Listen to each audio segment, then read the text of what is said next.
अस्सलाम वालेकुम नाज़रीन, MR न्यूज़ हेडलाइंस में एक बार फिर आपको खुशामदीद कहते चले। मैं हूँ राशिदा हफीज़। लाहौर से आपको आगाह करते चलें। लाहौर से कौमी असम्बली के हल्का N 133 में होने वाले ज़िमनी इलेक्शन में कल सियासी जमातों की जानिब से वोटर से कुरान पाक पर हल्फ लेकर वोट खरीदने के इल्ज़ामात सामने आए हैं। N 133 ज़िमनी इलेक्शन की इंतखाबी जंग हल्के से निकल कर सोशल मीडिया पर आ गई।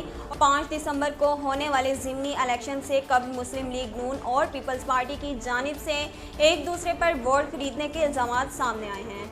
मुस्लिम लीग नून के कारकुन मोहम्मद आरिफ ने इलेक्शन कमीशन को तहरीरी शिकायत दर्ज कराई है, जिसमें कहा गया कि पीपल्स पार्टी वाले हल्के में वोटों की खरीदारी कर रहे हैं। ग्वाटेमाला के शहरी ने अमरीकी एयरलाइन के त्यारे की लैंडिंग गियर में छुपकर 2.5 घंटे का सफ़र तय कर लिया। गैर मुल्की खबर एजेंसी के मुताबिक 2.5 घंटे की तवील परवाज़ के दौरान ग्वाटेमाला का शहरी महफूज रहा। मीडिया रिपोर्ट के मुताबिक जहाज़ की लैंडिंग के बाद शहरी को अमरीकी इमिग्रेशन हुकाम की तहवील में दे दिया गया, जो मामले की तहकीकात कर रहे हैं। वफाकी वज़ीर बराए मनसूबाबंदी असद उमर ने ग्रीन लाइन मनसूबे को ऑपरेशनल करने के हवाले से कराची के शहरियों को खुशखबरी सुना दी।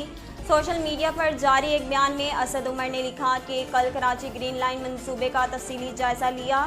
अगले 10 दिनों में कराची ग्रीन लाइन मनसूबे ट्रायल ऑपरेशन के लिए तैयार होगा। असद उमर ने अपने ट्वीट में ये भी कहा कि ट्रायल के बाद वज़ीर आज़म इमरान खान कराची आकर ग्रीन लाइन मनसूबे का इफ्तिताह करें। नाज़रीन, जेहलम से आपको आगाह करते चलें। वफाकी वज़ीर इत्तलात फवाद चौधरी ने कहा कि पाकिस्तान में इमरान खान के मुकाबले का कोई लीडर नहीं, उनका पूरे पाकिस्तान में वोट है। सियासत मरियम नवाज़ की बस की बात नहीं।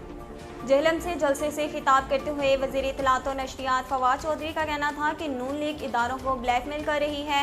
बाद में पता चलता है कि हमारी वीडियो जाली थी। नाज़रीन, अब तक के लिए इतना ही। मज़ीद खबरों और तफसीलात के लिए हमारे YouTube चैनल को सब्सक्राइब कीजिए और हमारे फेसबुक पेज को फॉलो कीजिए। इसके साथ ही अपनी मेज़बान राशिदा हफीज़ को दीजिए इजाज़त। अल्लाह निगहबान।